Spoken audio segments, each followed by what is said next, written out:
আনন্দলোকে মঙ্গলালোকে বিরাজ সত্য সুন্দর। আজকে আপনাদের জন্য যে ভিডিওটা আপলোড করব, এটা একটা সত্যি কাহিনী, এটা একটা প্রেমের কাহিনী, এটা একটা খুব ছোট্ট প্রেমের কাহিনী। এত ছোট্ট বোধহয় প্রেম কাহিনী আপনারা এর আগে শোনেননি। তো আপনারা আমার সাথেই থাকুন, ভিডিওটা দেখুন, ভালো লাগতে পারে, না ভালো লাগলেও দেখুন, আর বেশি বেশি করে শেয়ার করবেন।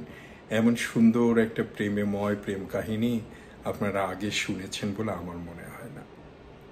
খাজা মরতুজ ফ্রম ক্যালিফোর্নিয়া, অনেক দিন আগের কথা, 1992-93।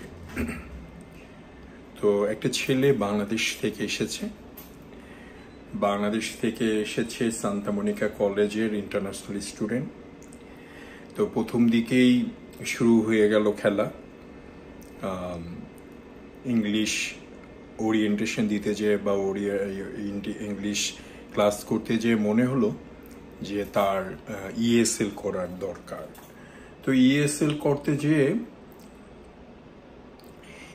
করতে যেয়ে ছেলেটা করলো কি, প্রথম দিনই ইএসএল 11 বিতে তারপরে বোধহয় ইংলিশ 1। তো ইংলিশ ইএসএল বিতে ডক্টর ডক্টর শ্যারনের ক্লাসে তাদের ক্লাস হলো। প্রথমের দিন ডক্টর শ্যারন বলল যে তোমাদের আজকে একটা এমন কিছু লিখতে হবে, একটা প্যারাগ্রাফ লিখতে পারো, এসে বলা যাবে না, প্যারাগ্রাফই। আর তোমরা যদি এসে লিখতে চাও লিখতে পারো যে একটা incident that change your life. তো এরকম একটা কিছু লেখো। দিয়ে উনি নিজেই কিছু বর্ণনা করলো, ক্লাসে একটু লিখে দিল যে কি করে লিখতে হয়। তোমরা যেহেতু ইএসএল 11-এর ছাত্র, তোমরা তো আর ইএসএল 10 বা 11 এর ছাত্র না, ছাত্রছাত্রী। তা তোমাদেরকে করতে হবে কি, প্রথমে একটা কি বলে ওটাকে, প্রথম সেন্টেন্সটা ওইটাতে সবকিছুর একটা সারমর্ম থাকবে। তারপরে ঘটনাটা কি হবে ওইটা বলতে হবে। তারপরে শেষটা কনক্লুশন করে তোমরা আমাকে জমা দেবে, আর আমি তোমাদেরকে মার্ক করব বা তোমাদেরকে দেখবো তোমাদের কার কতটুকু ভালো, বা কে কোন স্ট্যাটাসে আসো বা কি অবস্থা আমি একটু বুঝবো। তা উনি বললেন, তারপর ওনার ইনস্ট্রাকশন মতো আমরাও সবাই লেখা শুরু করলাম। ও দেখুন, প্রেমের নায়কের কথা কিন্তু আপনাদেরকে অলরেডি বলেই দিলাম। প্রেমের ঘটনার যে বাংলাদেশি ছেলে সেটা আমি। যাই হোক, কাহিনীটা আপনার এইভাবে শুরু হলো। তা যেহেতু আমি বাংলাদেশ থেকে গ্র্যাজুয়েশন করে এসেছি, মানে আমি ডিগ্রি পরীক্ষা বাংলাদেশ ঢাকা ইউনিভার্সিটি থেকে দিয়েছি, আবার রবীন্দ্রনাথের সাহিত্য আমি সমৃদ্ধ ছিলাম বরাবরই। তার উপরে আমার ব্যাকগ্রাউন্ড তো যারা জানেন বা জানেন না তাদের জন্য এতটুকুই বলতে হয় যে নাগরিক নাট্য সম্প্রদায়ের সাথে আমি জড়িত ছিলাম। তারপরে কি বলে ওটাকে, বাংলা একাডেমি, ছায়ানট, এগুলো আমার খুব অনায়াসে আমি এগুলো পেয়েছি, বা অনায়াসে অনেকেই কিছু পাইছি। যেমন সারা জাকেরকে ছোটবেলা থেকেই পেয়েছি যে মামাতো বোন হিসেবে, কাজিন হিসেবে। তো যাই হোক, কিন্তু রবীন্দ্রনাথের জুতা আবিষ্কার কবিতাটা কিন্তু আমি পড়েছিলাম, জেনেছি। ওটা কি ক্লাসে পড়েছি, স্কুলে পড়েছি বা কলেজে পড়েছি কিচ্ছু মনে নাই, তবে হঠাৎ করে আমার ওইটা মাথায় ক্লিক করলো। তো আমি ওই জুতা আবিষ্কারের ঘটনাটা প্যারাগ্রাফ করে বা এসের মতো করে বা গল্পের মতো করে লিখে দিলাম। যে একদিন কাহিনীটা এরকম ছিল জুতা আবিষ্কারে, যে একজন খুব সবসময় কমপ্লেন করতো, এটা কমপ্লেন, ওটা কমপ্লেন, এটা চাই, ওটা চাই, এটা হয় না, ওইটা হয় না। তারপরে সে একদিন দেখলো যে একজনকে দেখলো যে তার একটা পা নাই। মানে সে জুতা চাইতো, এই জুতা ওই জুতা, মনে করেন রাজার পরিবারের এরকম। রবীন্দ্রনাথের কবিতা একটা আছে জুতা আবিষ্কার, যারা পড়েন নাই পড়ে নিয়েন, কিংবা না পড়লেও চলবে, আমার গল্পটা শুনুন। তো জুতা আবিষ্কার ওরকম ছিল। তো ওই যখন দেখলো যে একজনের পা নাই, তখন তার হৃদয়টা জীবনটাই চেঞ্জ হয়ে গেল। তো ঠিক ওই ঘটনাটাকে আমি প্যারাগ্রাফ হিসেবে লিখলাম। তো আমার ওর দিয়ে আমরা লিখে প্রায় ঘন্টাখানি বোধহয় ছিল সময়, বা আরো একটু বেশি। টোটাল ক্লাসটা ছিল 3 ঘন্টার। তারপরে আমরা সব লিখে জমা দিলাম। তারপরে 2 দিন বোধহয় স্যাটারডে সানডে অফ ছিল, সেদিন ফ্রাইডে ক্লাস ছিল। তারপরে স্যাটারডে সানডে অফ ছিল, মানডেতে আবার ক্লাস, সেই সকালবেলা, সকাল 6:30 আমাদের ক্লাস। তো আমি 6:30 ক্লাসে গেছি, 6:30 বা 8টা এই ধরনের কিছু একটা হবে, ভুলে গেছি, অনেকদিন আগের ঘটনা, কিন্তু ঘটনাটা সত্যি। তো যাই হোক, আমি ক্লাসে গেলাম।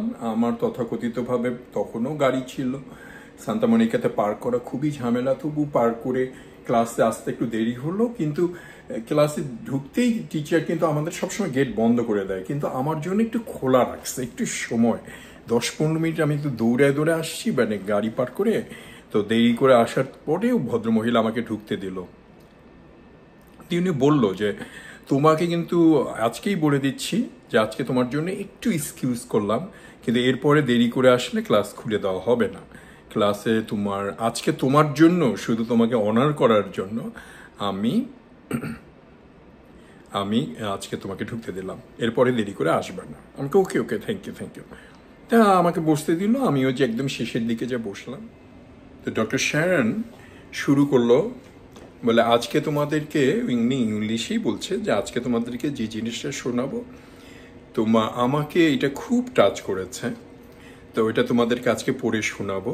তোমরা কালকে সবাই সাবমিট করছো, সবারটাই ভালো হয়েছে, যার যার মতো হয়েছে। বেশিরভাগ তোমাদের গ্রামাটিক মিস্টেক কম, তোমাদের ভোকাবুলারি খুব সুন্দর, কিন্তু একটা ভোকাবুলারি খুব ঠিক ছিল না, আবার কি বলো এটাকে, গ্রামাটিক্যালিও মিস্টেক, কিন্তু সবগুলোকে আমি কারেক্ট করেছি। কিন্তু তোমাদেরকে আমি আজকে একটু পড়ে শোনাইতে চাই। সো ডক্টর শ্যারন আমার সেই রবীন্দ্রনাথের জুতা আবিষ্কারটাকে চুরি করা সুন্দর করে লেখাটাকে আরো প্রাণবন্ত করেছিল, খুব হৃদয় ছিল আমার লেখাটাতে। ওইটা খুব সুন্দর করে ক্লাসে পড়লো। আর শেষটা যখন উনি বলল এত সুন্দর করে, ডক্টর শ্যারন সুন্দরী মহিলা, আর সুন্দর করে ইংলিশ বলে, আর আমারটা কারেক্ট করে উনি এত সুন্দর করে বলল, আমি তো নিজেই হা হয়ে গেছি।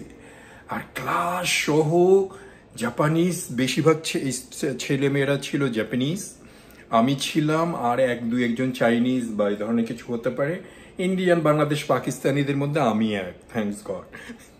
যাই হোক, তারপরে উনি ওই জিনিসটা বলল, আর সবাই প্রথমে তো চুপ হয়ে গেল, মানে শেষটা এত সুন্দর করে উনি করছে। আর দিয়ে সবাই দাঁড়ায় গেল, অনেক ছেলে মেয়ে দাঁড়ায় গেল, তার মধ্যে একটা জাপানিজ মেয়েও ছিল। তখন ডক্টর শ্যারন বলে, সবাই বসো। ওই এখন খাজা একটা জুতার দোকানে কাজ করে, মানে কোইন্সিডেন্ট। ওই এডিটাস, আমি লিখছিলাম যে এডিটাস, আমার গল্পটা আরেকটা দিন মনে করে আপনাদেরকে বলবো যে আমি কি করে লিখছিলাম, কিন্তু আপাতত প্রেমের কাহিনীটা। তো ওই দিন যে আমি রেসপেক্ট পেয়েছি, বা ওই দিন যে ডক্টর শ্যারনের ভালোবাসাটা, বা আমার প্রতি একটা অদ্ভুত ব্যাপার, আমার খুব খুব খুব খুব ভালো লেগেছে। তো যাই হোক, ওখান থেকে আমার ভালো লাগার সাথে সাথে ওখানে যতগুলো ছেলেমেয়েরা ছিল, ছোট ছোট ছেলেমেয়ে, আমরা তো অল্প বয়স্ক ছেলেমেয়েই ছিলাম, তো ওরা সবাই খুব আমার প্রতি খুব একটা অদ্ভুত ব্যাপার হয়ে গেল। তো তখন ওইভাবে হয়তো আল্লাহর শুকরিয়া করিনি, বা ওইভাবে কিছু বুঝিনি, জাস্ট আপ্লুত হয়েছি, হয়তো একটু অহংকার ভাব দেখিয়েছি। তাও আল্লাহর কাছে এখন লাখ লাখ শুকরিয়া যে ওই মোমেন্টটা আমার জন্য খুব ইম্পর্টেন্ট ছিল। তারপরে দেখি ক্লাসের ছেলেমেয়েরা, তো আমার ওইটা দিয়ে শুরু হলো, কিন্তু শেষটা খুব খারাপ ছিল, ওটা আর বলবো না।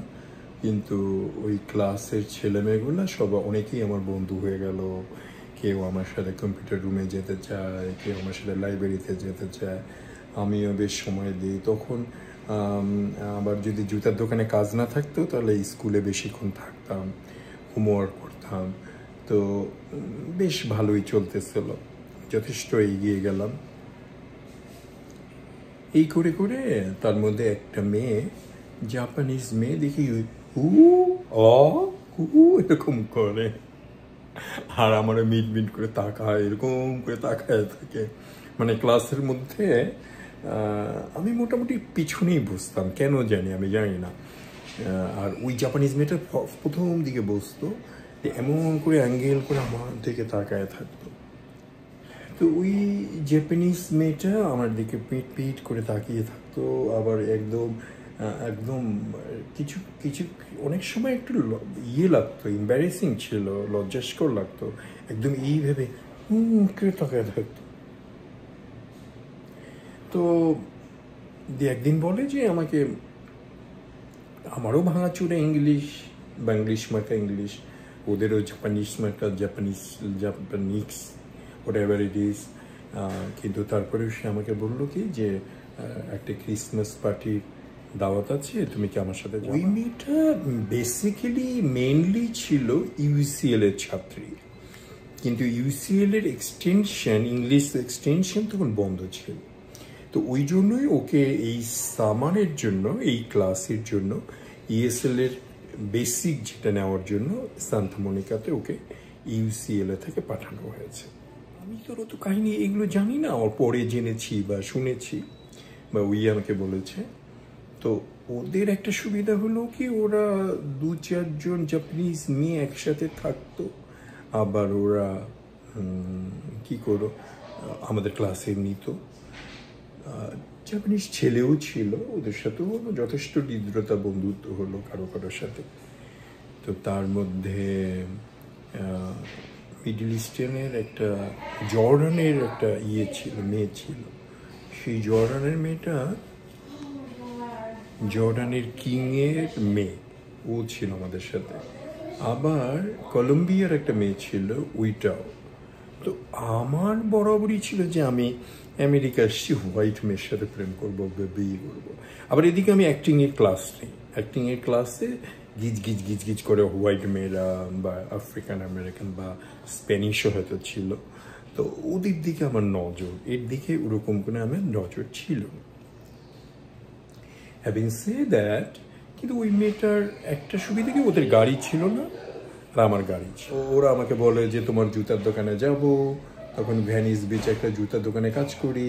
ওরা আমাকে বলে নাইকি কিনবে, রিবক কিনবে, এইরকম। আর জাপানিজরা তো ক্রেজি ফর শু। তো আমার তো রীতিমতো এত তো ইয়ে ছিলাম না, তার মধ্যে আবার ডিসকাউন্ট দিয়ে যদি কিনতে চায়, তাহলে তো আমার ম্যানেজার, অ্যাসিস্ট্যান্ট ম্যানেজার, আমি তো সেলস পারসন, তো ওরকম আমার কিছু মানে একটু দ্বিধাদ্বন্দ্ব ছিল। তারপরেও আলহামদুলিল্লাহ আমি সবার সাথে বেশ তাল মিলি। তো ওই জাপানিজ মেয়েটা আমাকে বললো যে ক্রিসমাসের একটা পার্টি আছে, তুমি আমাদের সাথে যাবা? তা আমি বললাম হ্যাঁ যাবো। তো কিন্তু ওরা ইউসিএল এর ছেলে মেয়ে, তো তার মধ্যে থেকে এই জাপানিজ মেয়েটা কিন্তু বলে তুমি আর আমি যাবো, শুধু অন্য মেয়েদেরকে নিব না, ওর যারা বন্ধু, 2-4টা বন্ধু আছে ওদেরকে নিবে না। আমাকে ঠিক আছে। মানে আমার গাড়ি ছিল হুন্ডাই, সম্ভবত হুন্ডাই ছিল। এদিকে আমি থাকি এগুলো পাকিস্তানি ফ্যামিলিদের সাথে, তাদেরও একটা মেয়ে ফারজানার সাথে আমার বেশ পরিচয় হলো, হৃদ্রতা হলো। সেও ফারজানা আমাকে আর্টিসে নিয়ে গেছিল, কি জানি একটা হোটেল আছে, শাহনওয়াজ তখন ছিল ওই দিকে অনেক দূরে, আর্টিসিয়া বুলবার্ড বা যেখানে লিটল ঢাকা ওইখানে না, আর একটু ভিতরে ওই দিকে ছিল, একটু সাইডে। ওইখানে আমাকে নিয়ে গেছে, একদিন ডিনার খাওয়াইছে, ওদের বাসারও একটা পার্টিতে দাওয়াত দিয়েছে, এরকম একটা ব্যাপার ছিল। যেহেতু ইয়াং ছিলাম, দেখতে সুন্দর ছিল, দেখতে সুন্দর বলে কথা না, আমার অ্যাপ্রোচটা ভালো ছিল, আলহামদুলিল্লাহ। তো আমি এরকম চতুর্দিকের দিকে নজর দিতাম না, আমার মাথায় টেনশন। ফুর্তিতে এখন আপনাদের গল্প বলছি, তখন আমার মাথায় ছিল কি করে আমি টিউশন ফি দিব, বাসায় থাকি, বাসা ভাড়া কোথায় দিব, তারপরে আবার গাড়ির গ্যাস কিনতে হয়, আবার কি জানি কি, মানে বেশ একটা টেনশনের মধ্যে থাকতাম, এত ফুর্তিতে ছিলাম না। আর ওইসব পার্টি টাটি করা তো তখন ওরকম চিন্তাই করতাম না। তারপরে ওর সাথে যাবো বলেই ভাবলাম। তো আলহামদুলিল্লাহ ভালো হলো, ওকে নিয়ে ওই পার্টিতে গেলাম। বোধহয় প্যাসাডিনা বা গ্ল্যান্ডেল এরকম কোনো একটা জায়গায় নিয়ে গেছিলো। আর ইউসিএল এর অনেক ছেলে মেয়ে ছিল, পার্টিটা বেশ ভালো ছিল। ও আমার সাথে ড্যান্স করতে চাচ্ছিল, ড্যান্সও বোধহয় করলো।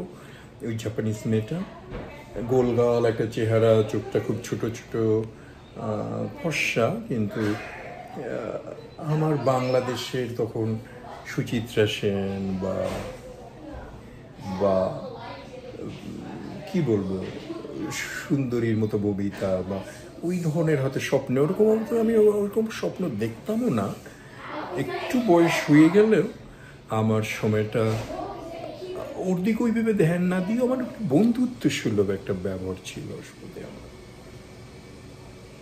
তারপরে তো ওর সাথে কোথায় কোথায় গেলাম একদিন, হয়তো আর একদিন কোথায় কার্লস জুনিয়রে গেলাম খাইতে। আমাদের স্কুলে ক্লাসের পরে বা আগে সান্তা মনিকা কলেজের ক্যাফেটেরিয়াতে যাইতাম। তা বেশিরভাগ সময় খাওয়াইতো, মনে হয় জাপানিজ বেশ ভালো পয়সাওয়ালার মেয়ে, আর এমনি ট্যালেন্টেড, ভালো পড়াশোনায়। কারণ আমার ইএসএল এর ক্লাসের হোমওয়ার্ক করতে যে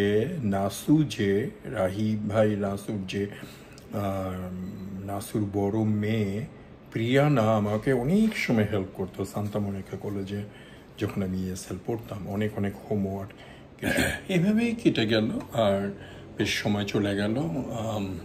সামার তো গেলই, ক্রিসমাস পার্টিও গেল। এর মাঝখানেও আমাকে বলতেছে যে আমি তো ইয়েতে চলে যাব, ইউসিএলএতে চলে যাব, আমি ওখানকার স্টুডেন্ট, তা তোমাকে একদিন ডিনার খাওয়াতে চাই। তা আমি বললাম ডিনার খাওয়াবা? কি না, আমি তোমাকে রান্না করে খাওয়াবো, মানে এমনি হোটেলে বা বাইরে এরকম না। যদি ওর পয়সা আছে, দু একবার হয়তো খাওয়াই এসছে, হয়তো পিৎজা টিজা এটা সেটা খাইয়েছে। আর ওই সময় আমার অত পয়সা থাকতো না পকেটে, একেবারে একটা দুইটা টাকা ডলার থাকলেই মনে করতাম যে বড় লোক। কোনোভাবে কি জানি ওটাকে ক্যাফেটেরিয়াতে যায় বলতাম এটা দিও না, ওইটা দিও না, এখান থেকে কমাও। কিন্তু কফিটার বুতে আস্তে আস্তে এডিক্ট হয়ে গেলাম। তো ও আমাকে মাঝে মধ্যেই খাওয়াইলেও একদিন বললো যে তোমাকে আমি রান্না করে আমি ডিনার খাওয়াবো। আমি হ্যাঁ ঠিক আছে খাওয়াও। তো আমিও বেশ ফুল বাবু হয়ে সুন্দর করে ফিটফাট হয়ে একদম ভালো কাপড় টাপড় পরে বা ইয়ে করে জিন্স টি শার্ট পরে টোরে সুন্দর করে ওর বাসায় গেলাম। তো ওর বাসায় যেয়ে দেখি, আমি তো জানি যে তিনটা মেয়ে একসাথে থাকে, তো বললো যে আমার দুই বন্ধু নাই, ওরা বাইরে গেছে বা কিছু একটা এরকম, তুমি আসছো। তারপরে আমি গেলাম, ওরে বাবা, যায় দেখি দুনিয়ার রান্না করছে, দুনিয়ার বড় বড় দলা দলা করা পর্কের চপ, পর্কের কারি, পর্কের ভাজি, পর্ক দিয়ে রাইস, পর্ক দিয়ে এইটা। আমি কই যে জাপানিজ চাইনিজ এরা তো মাছ বেশি খায়, এরা তো বেশি ফিশ খায় বা মাছ জাতীয় জিনিস, কি সব রোল কোস্টার, এটা সেটা, এগুলো অক্টোপাস এগুলো খাবে। পর্কের কেন, আল্লাহ আকবার! আর আমি তো পর্ক একেবারেই খাই না। তো আমি তো ঢুকে হতভম্ব, আমি ওকে কি আর বলবো। আমি বললাম যে তুমি এত কিছু রান্না করছো, কিন্তু আমি আর বললাম না পর্ক খাই না, কিন্তু আমি বললাম যে দেখো আমি এখন কিছু খাবো না। তো বাচ্চা একটা মেয়ে, 20-21 বছর বয়স, এত কিছু রান্না করছে, ওর মনটা আমি ভাঙতে চাইলাম না, কিন্তু কোনোভাবেই কিছু করতে পারছি না। ও তো আমাকে খাওয়াবেই পর্ক, আর আমি তো খাবোই না। তো আমি আর কি করব, দুঃখের চোটে বললাম, শেষে বললাম যে দেখো আমি হচ্ছি মুসলিম, আর আমি বাংলাদেশের, আমরা এসব পর্ক খাই না। তো তখন একটু ইংলিশ শিখলেও হু হা শুরু করে দিল। দেন আমি কেন কি করি, তা আমি চলো আমরা বাইরে কোথাও খাই। কি না, আমি এত কষ্ট করে রান্না করছি, এত কিছু বানাইছি, হোল ডে আমি সারাদিন রান্না করছি, আর তুমি খাবা না? তা আমি তো পর খাই না। এটা আমাদের মানে আমাদের নাম শুনলেই যেন গা ঘিনঝিন করে। আর আমি তো জানতাম না তুমি এত কিছু রান্না করবা। আমি ভাবছি তুমি আমাকে ফুড খাইতে দিবা, বা একটু রাইস দিবা, এগ ফ্রাই রাইস হয়তো বড় জোর করলে করতে পারো, কিন্তু আমি পর খাবো না। তো বেচারি খুব দুঃখ পাইল। তারপরে আমাকে বোধহয় আলু সিদ্ধ আর একটু বোধহয় রাইস তাড়াতাড়ি একটু বানাইলো রাইস কুকারে। ওই আলু সিদ্ধ দিয়ে কি করলো টললো, ম্যাশ পটেটো না, অত কিছু হলো না, তবু খাইলাম। কিন্তু ও তখন আমার হাত ধরলো, ধরে বলতেছে তোমাকে আমার খুব ভাল লাগে, আমি মানে আমি একটা তোমার সাথে রিলেশনশিপে আসতে চাই এইসবের কি। আমি তো হতভম্ব, এই ধরনের করে তো আমাকে কি কোনোদিন প্রপোজ করেনি। তারপরে তুমি আমাকে বলতে বলতে কেঁদে ফেলতেছে যে আমি তোমাকে পর খাওয়াইতে চাইছি, এই জন্য তুমি আমাকে দেখো, আমার তো এখন ওরকম অবস্থা না, আর আমি জুতার দোকানে কাজ করলেও আমি খুব চলতে পড়তে আমার খুবই সমস্যা। তো এত কথা না, সবচেয়ে বড় কথা হচ্ছে যে ওকে আমি ক্লাসমেট হিসেবে, বন্ধু হিসেবে হয়তো খুবই পছন্দ করতাম হয়তো বা, কিন্তু প্রেম, আমি শাড়ি পরা একটা ষোড়শী উড়ে যাবে, তার লম্বা লম্বা চুল হবে, বড় বড় চোখ হবে, সে যেই হোক, কিন্তু ওর সাথে আমি এটা চিন্তাও করিনি। আর আমার কেন জানি একটু বোধহয় রুড ছিলাম, কিছুই হয়তো বলিনি, কিন্তু খুব তাড়াতাড়ি আমাকে থাকতে বলতেছিল ওর বাসায়, কিন্তু কি জানি মানে একটু জানি ঝামেলা টামেলা করে আমি তাড়াতাড়ি কেটে পড়লাম যে না, আমি ওর কাছে বিহেভটা বোধহয় রুট লাগছে, যেহেতু আমি পর খাইনি, আবার হুড়াতাড়া করে কি জানি করে চলে আসলাম। তো ওই যে চলে আসে আমি বাসায় চলে আসলাম, দিয়ে চিন্তা করলাম যে আল্লাহ, তখন তো এত বুঝতাম না, এরকম ম্যাচিউর ছিলাম না, অল্প বয়সের একটা ছেলে। আর ও একটা বাচ্চা মেয়ে, আমিও তখন অল্প বয়স। তোর কাছে চলে এসে ফারজানাকে ফোন করলাম, করে বললাম যে এই অবস্থা।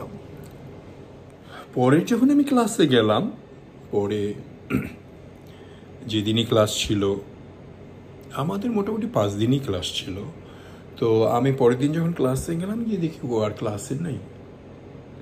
তো একটু কি জানি ভাঙাচোরা ইংলিশে বললেও আমি দেখি ক্লাসে নাই।